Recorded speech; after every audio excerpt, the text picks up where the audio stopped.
ভয়ঙ্কর দুর্যোগের রাত্রে প্রচণ্ড ঝড় বৃষ্টি মাথায় নিয়ে একটি ট্যাক্সিতে করে ডেভিড তার বাড়ির সামনে এসে দাঁড়ালো। ট্যাক্সি থেকে নেমে প্রায় দৌড়াতে দৌড়াতে ডেভিড এগিয়ে গেল তার ঘরের দিকে। সেই সময় ডেভিডের মা তার ঘরে বসে বই পড়ছিল।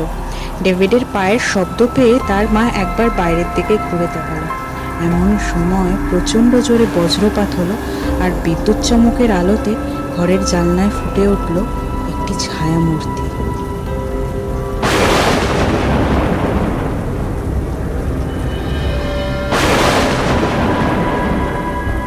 এদিকে ডেভিড দ্রুত পায়ে তার ঘরের ভিতরে এসে পৌঁছালো, আর তার ঘরের দরজাটা খুব ভালো করে বন্ধ করে দিল।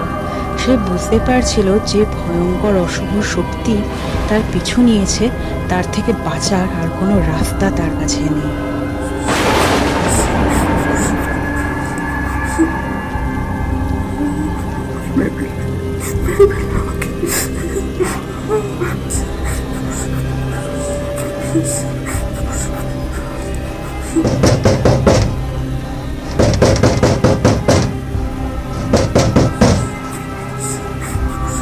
মেরে ফেলো ডেভিড, ভয়ঙ্কর দিন, বাঁচা বাবা, দরজা খোল। ডেভিড, তুই ঘরে আছিস? David, David.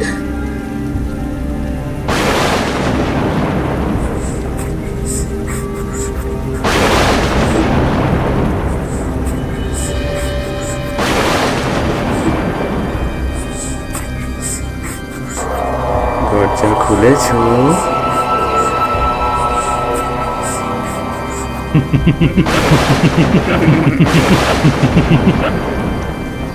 ডেভিড, ডেভিড, তুই কি ফিরলি? ডেভিড বাবা, ডেভিড, ডেভিড, ডেভিড।